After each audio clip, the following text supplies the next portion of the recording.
Hello, friends. I am MD Harun Al Rashid, and it's my YouTube channel Harun Bayajon. Today, in this video, I will completely explain the photobiology or photoperiodism role of photoperiod on plants for flowering.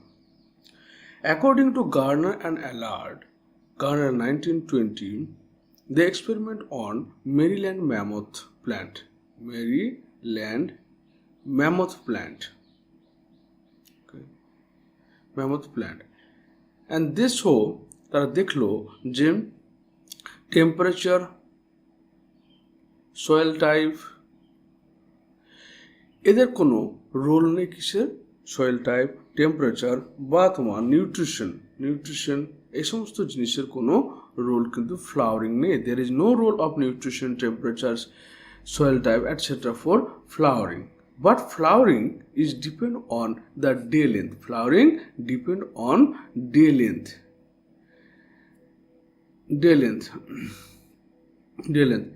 And for Maryland mammoth, only short day and long night accelerate flowering. Okay. And they response florigen hormone for their flowering. Okay. Then different plant, different light receptors are present. Means some plants receive short day, long night. Some plant receive short night but long day. তাহলে Garner and অ্যালার্ড Maryland mammoth গাছে প্রথম যখন experiment করে তারা লক্ষ্য করলো যে কোনো টেম্পারেচার বা সয়েল টাইপ বা নিউট্রিশন ইত্যাদি কিন্তু ফ্লাওয়ারিংয়ে রোল প্লে করে না। ফ্লাওয়ারিংয়ে রোল প্লে করছে শর্ট ডে এবং লং, মানে ডে লেন্থটা মেনলি তোমার ফ্লাওয়ারিংয়ে স্টিমুলেট করছে। এবং এর ক্ষেত্রে কী হচ্ছে, মেরিল্যান্ড ম্যামথের ক্ষেত্রে শর্ট ডে তোমার ফ্লাওয়ারিংকে স্টিমুলেট করছে। তখন সেই জিনিসটার নাম দিয়েছিল তারা ফোটো পিরিয়ড। ফোটো মানে হচ্ছে লাইট, পিরিয়ড মানে সময়, অর্থাৎ ডে লেন্থের যে সময়ে একটা উদ্ভিদের ফ্লাওয়ার হবে সেটাকে ফোটো পিরিয়ড বলা হয়। এবং এই যে ফোটো পিরিয়ড অর্থাৎ ফ্লাওয়ারিং হওয়ার যে process, light dependent flowering process is call photoperiodism. তো ফোটো পিরিয়ডিজম হলো light dependent flowering process. Okay, this is called photoperiodism. আর photoperiod যে ডে লেন্থে একটা ফ্লাওয়ারে photoperiod যে time of day length for flowering. তো ফ্লাওয়ারিংয়ের জন্য যে দিনের যে লেন্থ বা নাইটের যে লেন্থ, সময়টা লাগছে সেটাকে ফোটো পিরিয়ড বলছে। এবং এই ফোটো পিরিয়ডের প্রসেসটাকে আমরা ফোটো পিরিয়ডিজম বলতে পারি। এবং এর জন্য রেসপন্সিবল হচ্ছে ফ্লোরিজেন হরমোন। কারণ ফ্লোরিজেন হরমোন কী করছে, একটা নির্দিষ্ট লাইট সিগন্যালকে অ্যাবজর্ব করার পর সেটাকে পাঠিয়ে দিচ্ছে কোথাও ভেজিটেটিভ বার্ডের মধ্যে। এবং এই ভেজিটেটিভ বার্ড তখন কী হচ্ছে, এটা কনভার্ট হয়ে যাচ্ছে রিপ্রোডাক্টিভ স্টেজ। কারণ একটা প্ল্যান্টের দু রকমের স্টেজ দেখতে পাওয়া যায়, একটা ভেজিটেটিভ স্টেজ মানে যে সময় প্ল্যান্টের মধ্যে তার স্টেম, লিফ ইত্যাদি তৈরি হচ্ছে। আর একটা রিপ্রোডাক্টিভ স্টেজ যে সময় তার মধ্যে তার প্রথম কাজটি হচ্ছে ফ্লাওয়ার ইনিশিয়েশন করা। রিপ্রোডাক্টিভ স্টেজ যে সময় ফার্স্ট স্টেপটা হচ্ছে ফ্লাওয়ারিং থেকে তারপর সিড থেকে তারপরে ফ্রুট ফর্মেশন হবে। তো এই ভেজিটেটিভ স্টেজটা যখনই তোমার রিপ্রোডাক্টিভ স্টেজে কনভার্ট হচ্ছে তখন সেটা কী করছে, এটা যখন ফ্লোরিজেন হরমোন। এই ফ্লোরিজেন হরমোন, এবার এই ফ্লোরিজেন হরমোন কার উপস্থিতি করছে? লাইটের উপস্থিতি, একটা লাইট সিগন্যালিংয়ের উপস্থিতিতে। লাইট মানে ডে লেন্থের উপরে। এবং এই ডে লেন্থটাকে রিসিভ করছে তোমার ফাইটোক্রোম নামে এক ধরনের ব্লু পিগমেন্ট। এটা সম্পর্কে ডিটেলস আলোচনা আমি পরে করছি। এই ফাইটোক্রোম হরমোনটা কী করছে, এই লাইট সিগন্যালটাকে রিসিভ করছে। ফাইটোক্রোম যে প্ল্যান্টের লিফে প্রেজেন্ট রয়েছে, সিগন্যালটাকে অ্যাকসেপ্ট করার পরে সেই ডে লেন্থের সিগন্যালটাকে অ্যাকসেপ্ট করলো কে? ফাইটোক্রোম। ফাইটোক্রোম, এবং এই ফাইটোক্রোম তখন দিল কাকে, ডে লেন্থ সিগন্যালটাকে ফ্লোরিজেনকে দিয়ে দিল, এবং সেই ফ্লোরিজেনটা কী করলো, ফ্লাওয়ারিং করালো। আশা করি ফটোপিরিয়ডিজমটা বুঝতে পেরেছ। এরপর আমরা যেটা বলবো, হোয়াট ইজ ইন্ডাকটিভ সাইকেল বা এই critical, what is critical photoperiod? It is a specific duration of light and darkness that a plant need to trigger biological response. কারণ এই ফ্লাওয়ারিংয়ের উপরে ভিত্তি করে আমরা প্ল্যান্টকে শর্ট ডে প্ল্যান্ট করেছি, ভাগ করেছি, লং ডে প্ল্যান্ট ভাগ করেছি, short day plant, long day plant, day neutral plant, এই তিনটে ভাগে ভাগ করা হয়েছে।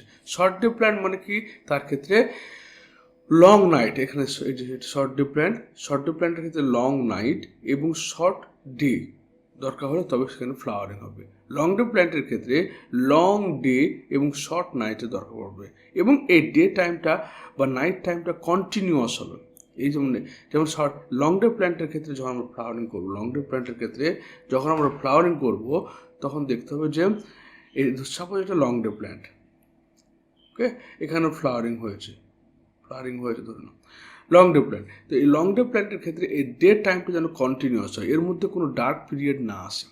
আবার এই শর্ট ডে প্ল্যান্টের ক্ষেত্রে যে লং নাইটের দরকার পড়বে, এর মধ্যে যদি কোনো রকমের লাইট না আসে, কারণ এর মধ্যে যদি কোনো রকম লাইট চলে আসে তাহলে কিন্তু এখানে ফ্লাওয়ারিং হবে না।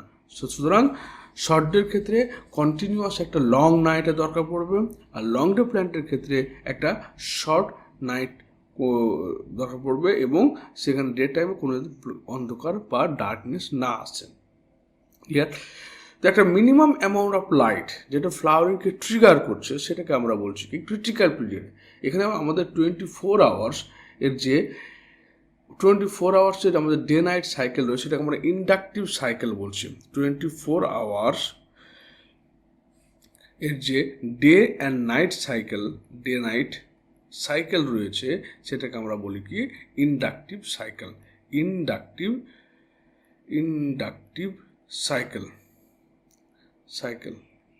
ক্লিয়ার? এবং যে কোনো প্ল্যান্টের ক্ষেত্রে এই ইন্ডাকটিভ সাইকেলের মানটা কিন্তু ডিফারেন্ট হতে পারে।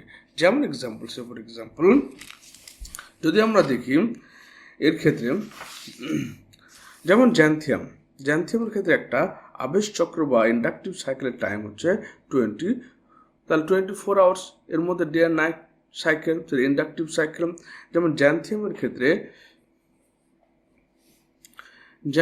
ক্ষেত্রে একটি মাত্র inductive cycle, proper inductive cycle হলে কিন্তু ফ্লাওয়ারিং হবে একটি। আবার হেনবেন প্ল্যান্টের ক্ষেত্রে আবার তোমার তিনটি ইন্ডাকটিভ সাইকেলের দরকার পড়ে, তারপরেই ফ্লাওয়ারিং হয়। তো ফ্লাওয়ারিংয়ের জন্য একটা inductive cycle or different inductive cycle for different প্ল্যান্টের ক্ষেত্রে দরকার পড়ে। এবার হচ্ছে কি, এবার এই 24 আওয়ার্স টাইম, এই টাইমের যে নির্দিষ্ট টাইম, যেমন লং ডে প্ল্যান্টের ক্ষেত্রে 14 to 16 আওয়ার্স লাইট লাগবে। ওকে, আবার শর্ট ডে প্ল্যান্টের ক্ষেত্রে তোমার 8 to 10 hours light require. Clear? So এই যে ডিউরেশন, মিনিমাম ডিউরেশন যেখানে তোমার ফ্লাওয়ারিংটা হচ্ছে, এটাকে ফটো ইন্ডাকশন বলা হয়, ফটো পিরিয়ডিক ইন্ডাকশন, এটাকে বলা হয় ফটো পিরিয়ডিক ইন্ডাকশন। ক্লিয়ার? কারণ এই স্পেসিফিক টাইমের লাইটের মাধ্যমে বা স্পেসিফিক টাইমের লাইটের মাধ্যমে তোমার কি হচ্ছে, প্ল্যান্টের vegetative bird convert into flowering bird. Clear? তাহলে এখানে দুটো, the critical period, minimum amount of light, so 24 hours. So 12 hours is the critical period. The critical period is a specific duration of light and darkness that a plant need to trigger a biological response, most commonly flowering.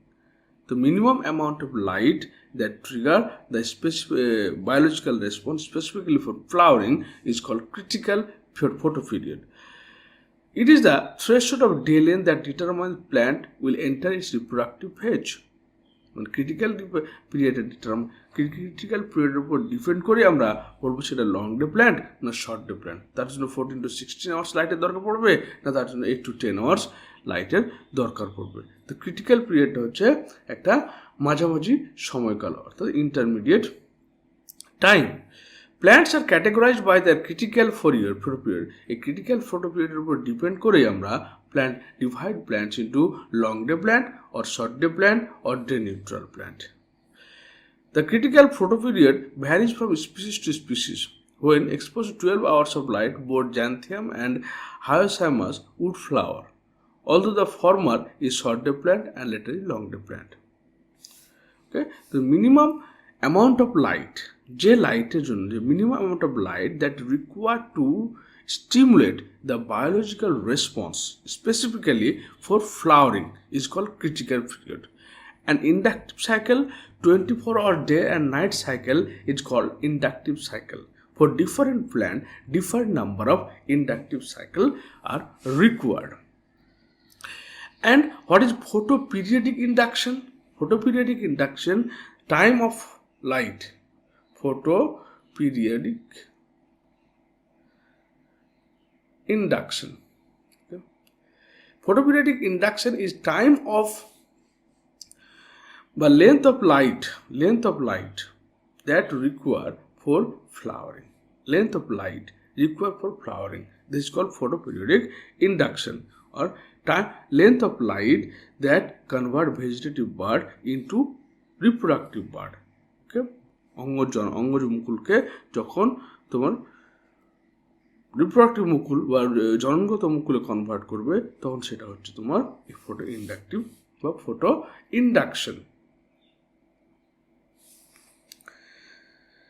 আবার কোন and চাইলাখান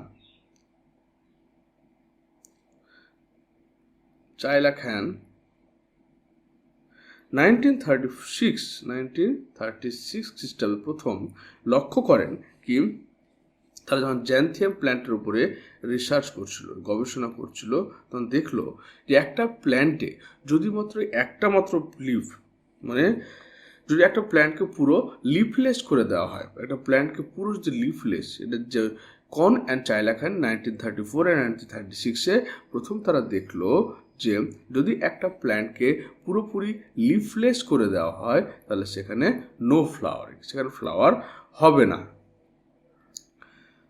হবে না। কিন্তু যদি একটা প্ল্যান্টে একটা single leaf থাকে যার মাধ্যমে ওরা লাইট সিগন্যালকে রিসিভ করতে পারে, তাহলে সেখানে ফ্লাওয়ারিং হবে।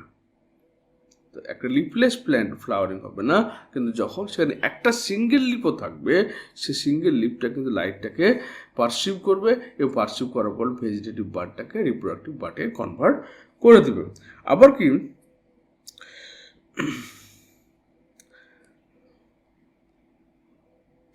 তো জ্যান্থিয়াম হচ্ছে শর্ট ডে প্ল্যান্ট, জ্যান্থিয়ামটা শর্ট ডে প্ল্যান্ট। এবার এই শর্ট ডে প্ল্যান্টটাকে যদি আমরা এই জ্যান্থিয়ামটা তারা দেখলো যে শর্ট ডে প্ল্যান্টকে যদি আমরা কন্টিনিউয়াসলি তোমার মানে লং লাইটের মধ্যে রাখা হচ্ছে এবং তার একটা সিঙ্গেল লিফকে যদি আমরা শর্ট ডের মধ্যে রেখে দিই তাহলে তার ফটো ইন্ডাকশন হবে, অর্থাৎ ফ্লাওয়ারিং হয়ে যাবে। আবার তারা আরও লক্ষ্য করলো যদি একটা if A plant enters into the reproductive cycle, then it never come back to the vegetative cycle. Clear? তারা তিনটে জিনিস লক্ষ্য করলো। তারা দেখলো যখন গাছটা পুরোপুরি লিফলেস থাকছে গাছের মধ্যে কোনো রকম ফ্লাওয়ারিং হবে না। যখন দেখলো যে তারা গাছটা যদি একটা সিঙ্গেল লিফও থাকে এবং তারা যদি ইন্ডাকটিভ সাইকেল বা ফটোপিরিয়ডিক ইন্ডাকশনকে রিসিভ করতে পারে তবে তার ফ্লাওয়ারিং হবে।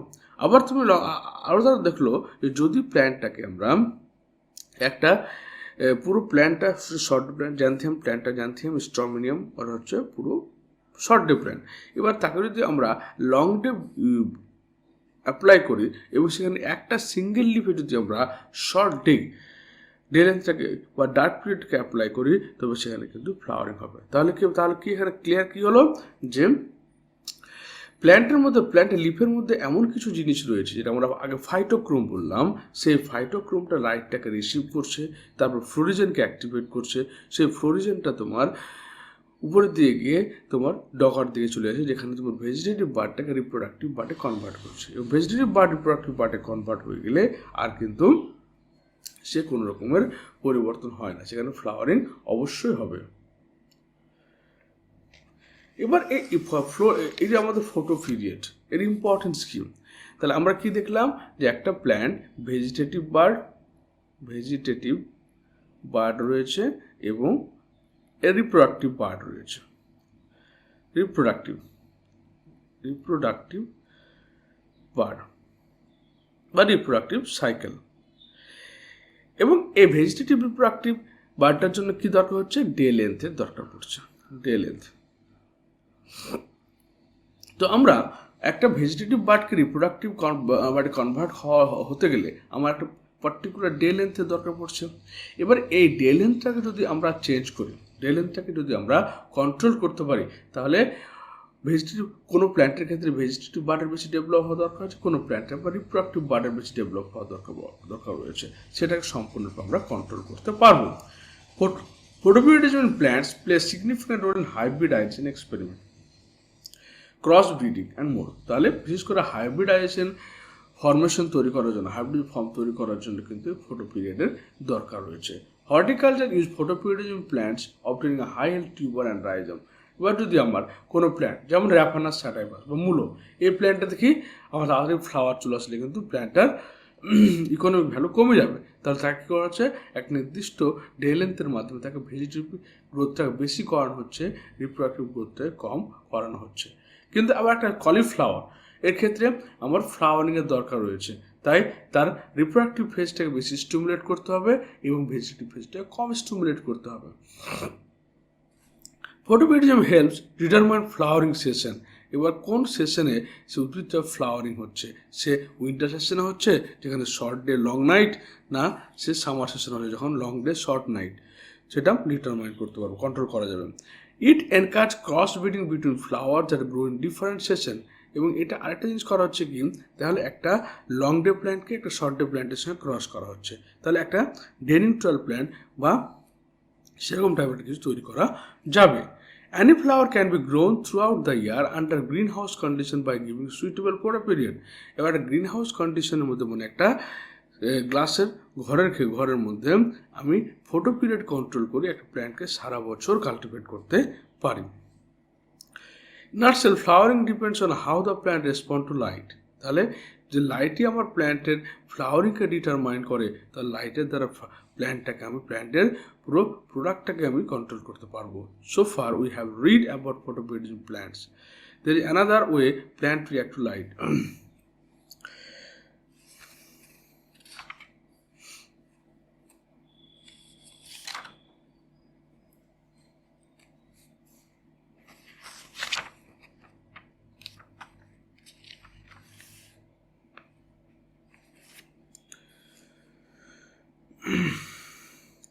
এবং আরও পর এই ফটো পিরিয়ডের মাধ্যমে অনেক যেগুলো এক্সটিংক্ট প্ল্যান্ট, যারা হয়তো একটা সেশন আসার আগে হয়তো তারা বিলুপ্ত হয়ে যাবে বা মরে যাবে, সেরকম অনেক এক্সটিংক্ট প্ল্যান্টকে আমরা প্রোটেক্ট করতে পারি। এবার এর সিগনিফিকেন্স কি? তাহলে সিজনাল টাইমিং, এই যে আমাদের শীতকালের জিনিস শীতকালে হবে বা গ্রীষ্মকালের ফসল গ্রীষ্মকালে হবে, এই জিনিসটাকে আমরা পুরো কন্ট্রোল করতে পারবো, সিজনাল টাইমিংটা কন্ট্রোল করতে পারছি আমরা। তার সিড প্রোডাকশন, পলিনেশন এগুলো কন্ট্রোল করে, অ্যাডাপ্টেশন। এরপর কী হচ্ছে? Long day plant, short day plant, এদের মধ্যে ক্রস করে বিভিন্ন অ্যাডাপটিভ প্ল্যান্ট তৈরি করা হচ্ছে। Agriculture crucial role in horticulture and crop production, allowing plants to flower year around, control environments. Okay. Depending upon the duration of photoperiod, the plants are classified into 3 types. That is short day plant, long day plant, and day neutral plant. Short day plant is also called short day plant is also called long night plant. Long night plant also called long night plant. So these plants require a relatively short day length. This is short day plant, that is 8 to 10 hours, 8 to 10 hours, 8 to 10 hours of light. This plant require 8 to 10 hours of light and a continuous dark period 14 to 16 hours. এবং 14 to 16 hours তোমার dark period থাকতে হবে, তবে প্ল্যান্টটা flowering হবে। This plants also known as long night plants. Clear? Long night plant. Rice, coffee, soybean, rice example rice, coffee, soybean, tobacco, chrysanthemum. মানে একটা plant, যে প্ল্যান্টটা suppose this is the day length and this is critical day length and this is the dark period. Okay, যখন আমরা এই প্ল্যান্টের মধ্যে কি করব, তার নাইটের কন্ডিশনটা ক্রিটিক্যাল ডে লেন্থের বেশি দেব, অর্থাৎ যখন আমরা এদের ডার্ক পিরিয়ডটা 14 to 16 আওয়ার্স থাকবে এবং 8 to 10 আওয়ার্স ডে পিরিয়ডটা থাকবে, তখন সেখানে কিন্তু ফ্লাওয়ার হবে। এবার এই যে ডার্ক পিরিয়ড রয়েছে, যে ডার্ক পিরিয়ডটাকে আমি কোনো রকমের কোনো লাইট দিয়ে আবার করে ধরুন ডার্ক পিরিয়ডটা এই পর্যন্ত আমার ডার্ক পিরিয়ড রয়েছে, কিন্তু এর মধ্যে একবার হঠাৎ আমি লাইট দিয়ে দিলাম, মানে এখানে যেটা দেখা যাচ্ছে এটা light day time, night time. তো যখন নাইট টাইমটা লং হচ্ছে 14 to 16 আওয়ার্স হচ্ছে, তখন সেখানে ফ্লাওয়ারিং ঘটছে। কিন্তু কোনো কারণে যদি এই কন্টিনিউয়াস নাইটকে যদি কোনো কারণে আমি ব্রেক করে দিই, তাহলে সেখানে কিন্তু ফ্লাওয়ারিং হবে না, তো continuous 14 to 16 hours light is required for flowering and day টাইমটা কী হতে হবে, ডে টাইমটা শর্ট হতে হবে, তবে সেখানে ফ্লাওয়ারিং হবে। এবার এই ফ্লাওয়ারিংয়ে আবার দুটো, যে ফ্লাওয়ারিংটাকে পাসিভ কে করেছিল, ফাইটোক্রোম। এই ফাইটোক্রোমের আবার দুরকম লাইটকে রিসিভ করে, একটা হচ্ছে পিআর রেড লাইট এবং একটা পিএফআর ফার রেড লাইট, মানে এটা হচ্ছে কম লাল আলো, এটা হচ্ছে বেশি লাল আলো।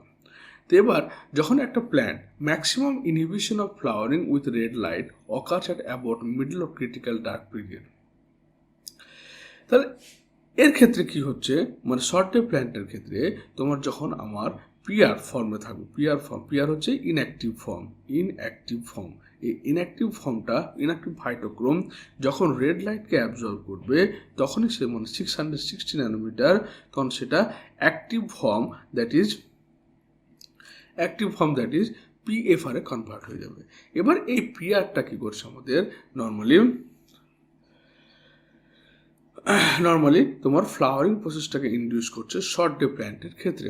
কিন্তু আবার যদি আমরা কি করি, however the inhibitory effect of red light can be overcome by subsequent exposure to far red light। এবার এখানে ধরুন আমরা রেড লাইট দিলাম, ক্রিটিক্যাল ডে মানে শর্ট ডে প্ল্যান্ট, সেই শর্ট ডে প্ল্যান্টের মধ্যে কি হচ্ছে, এই পিএফআর এর পরিমাণটা কম থাকবে, এটা পিএফআর এর পরিমাণটা শর্ট ডে প্ল্যান্টের ক্ষেত্রে লেস থাকবে, কিন্তু পিআর এর পরিমাণটা বেশি থাকবে। যখন রেড লাইটের পরিমাণটা ফার রেড লাইটের তুলনায় বেশি থাকবে, তখনই সেখানে কিন্তু ফ্লাওয়ারিং হবে, ফ্লাওয়ারিং সম্ভব হচ্ছে। তাহলে ফাইটোক্রোমের পিআর লাইটের কন্ডিশনে তোমার কি হচ্ছে, ফ্লাওয়ারিং হয় ইন শর্ট ডে প্ল্যান্টের ক্ষেত্রে। এবার লং ডে প্ল্যান্ট মানে হচ্ছে যে প্ল্যান্টের ক্ষেত্রে তোমার 14 to 16 আওয়ার্স ডে টাইম, অর্থাৎ লাইটের দরকার, কন্টিনিউয়াস লাইট, ডে লাইট যেটা কন্টিনিউয়াস হতে হবে, ডেফিনেটলি কন্টিনিউয়াস হতে হবে, তখনই কিন্তু তোমার ফ্লাওয়ারিং হবে। এবং নাইটটা হতে হবে ছোটো, নাইট হবে 8 to 10 আওয়ার্স, ক্লিয়ার? তখনই সেখানে কিন্তু ফ্লাওয়ারিং হবে। এক্সাম্পল হচ্ছে wheat, radish, cabbage, sugar beet, spinach, এগুলো হচ্ছে example for long day plant. এবার এখানে লক্ষ্য করো, যখন আমার এটা day time, this is night time, তো যখন নাইটটা ছোট হচ্ছে এবং ডেটা অনেকটাই বেশি হচ্ছে 14 to 16 আওয়ার, তখন সেখানে ফ্লাওয়ারিং হলো। এবার যদি নাইট লং হয়ে যায়, ডে শর্ট হয়ে যায়, তাহলে এখানে ফ্লাওয়ারিং হবে না। আবার দেখা গেল যে লং নাইট দেওয়া হয়েছে কিন্তু শর্ট ডে, কিন্তু নাইটটাকে আবার লাইট দিয়ে ব্রেক করা হয়েছে, নাইটটাকে লাইট দিয়ে ব্রেক করা হয়েছে, তখন সেখানে কিন্তু ফ্লাওয়ারিং হবে। ওকে, এবং এই ফাইটোক্রোম কী করে, এখানে পিএফআরের পরিমাণটা অর্থাৎ ফার রেড লাইট, যেটা তোমার 730 ন্যানোমিটার, যেটা অ্যাক্টিভ ফর্ম অফ ফাইটোক্রোমের অ্যাক্টিভ ফর্ম, এটা হচ্ছে ইনঅ্যাক্টিভ ফর্ম। তো এই ফাইটোক্রোমের অ্যাক্টিভ ফর্মটা যখন তোমার কি করছে, অ্যাক্টিভ ফর্মটা বেশি থাকছে, কার থেকে বেশি থাকছে, PR এর থেকে বেশি থাকছে, তখনই সেখানে কিন্তু ফ্লাওয়ারিং সম্ভব হয়। আর ডে নিউট্রাল প্ল্যান্ট, তো ডে নিউট্রাল প্ল্যান্ট হচ্ছে কি, যে সমস্ত প্ল্যান্টগুলো কোনো কিন্তু লাইটের উপর ডিপেন্ড করে না, এরা কি করে, এরা ডে লেন্থটা এদের কাছে ফ্যাক্টর না। This plants of flower in all photo period ranging from 5 hours to 24 hours। ওকে, যে কোনো টাইম হলে হবে এদের। Example, tomato, cotton, sunflower, cucumber, piece, certain varieties of tobacco. During recent year, intermediate categories of plants is long short day plant and short long day plant। এই সমস্ত plant দুটো ক্যাটাগরিতে ভাগ করা হচ্ছে। লং শর্ট ডে প্ল্যান্ট মানে কি, এদের ক্ষেত্রে লং শর্ট ডে, প্রথমে কি দিয়ে আর short day plants but must be expose to long day during early period of growth. যখন এদের ভেজিটেটিভ গ্রোথ থাকছে, এরা নর্মালি শর্ট ডে প্ল্যান্ট, কিন্তু এদেরকে আবার কি করা হচ্ছে, ভেজিটেটিভ পিরিয়ডে এদের লং ডে করা হচ্ছে, লাইট এক্সপোজ করা হচ্ছে। যেমন example bryophyllum, short long day plant, এরা হচ্ছে নর্মালি লং ডে প্ল্যান্ট, কিন্তু short day but expose to short day during early period of growth. Early period মানে যখন আমাদের ভেজিটেটিভ গ্রোথ থাকছে, সেই সময় এই প্ল্যান্টগুলোকে শর্ট ডে দ্বারা স্টিমুলেট করা হচ্ছে, সেটাকে বলা হচ্ছে তোমার ডে নিউট্রাল প্ল্যান্ট। তো ডে নিউট্রাল প্ল্যান্ট মানে হচ্ছে যারা তোমার লাইটের উপরে ডিপেন্ড করে না, তারাই হচ্ছে day neutral plant.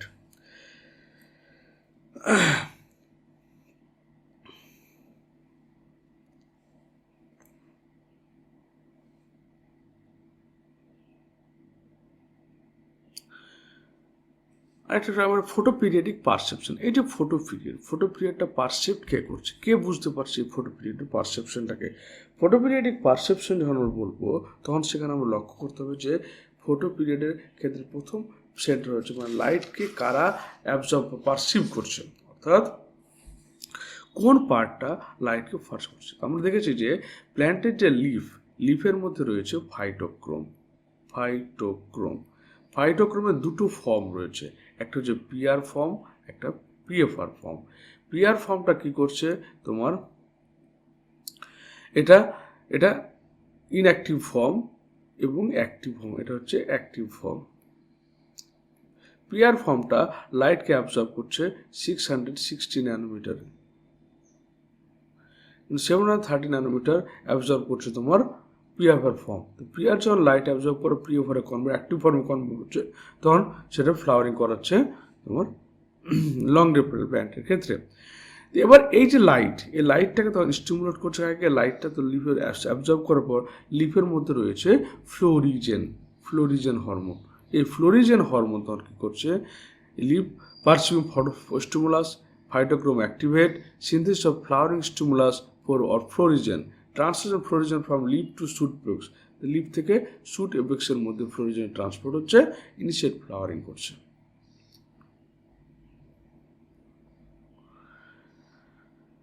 ফটোপিরিয়ডিক pathway, seeds sense of day length. এবার এই যে ফটো পিরিয়ডটাকে অ্যাবজর্ব করলো, ফটো পিরিয়ডটাকে পারসিভ করলো, সেই ফটো পিরিয়ডটাকে এবার কি করে তারা সেন্স করছে, কারা হেল্প করছে এই সেন্স করতে। ফার্স্ট হচ্ছে ফ্লাওয়ারিং লোকাস টি, এটা একটা হচ্ছে হরমোন, এফটি প্রোটিন বলা হচ্ছে। এফটি প্রোটিন হচ্ছে মেন ফ্লোরিজেন প্রোটিন, যেটা প্ল্যান্টের লিফে প্রেজেন্ট রয়েছে, যেটা লাইটের সিগন্যালটাকে তোমার অ্যাকসেপ্ট করছে।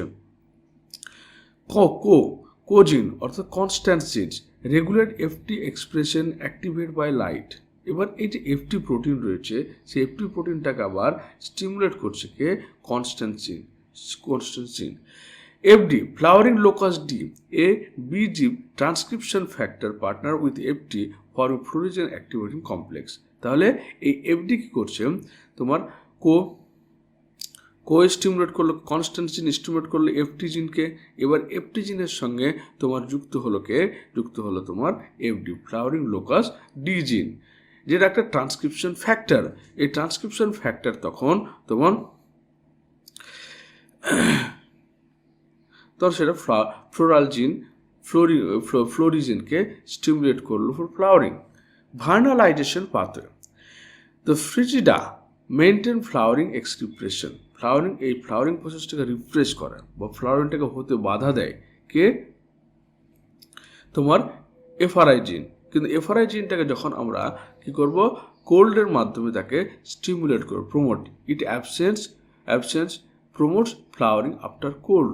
তাহলে আমরা যখন এটা এফআরআই জিন বা ফ্রিজিডা জিনটা কী করছে, রিপ্রেস করছে ফ্লাওয়ারিং প্রসেসকে। কিন্তু যখন আমরা লো টেম্পারেচার, 5 to 10 ডিগ্রি টেম্পারেচার যখন আমরা সেখানে প্রোভাইড করছি, যেটাকে আমরা ভার্নালাইজেশন বলছি, তখন এই জিনটা কী হচ্ছে, রিপ্রেস হয়ে যাচ্ছে। এই জিনটা রিপ্রেস হচ্ছে, তখনই আমাদের কী হচ্ছে, ফ্লাওয়ারিং স্টিমুলেট হচ্ছে।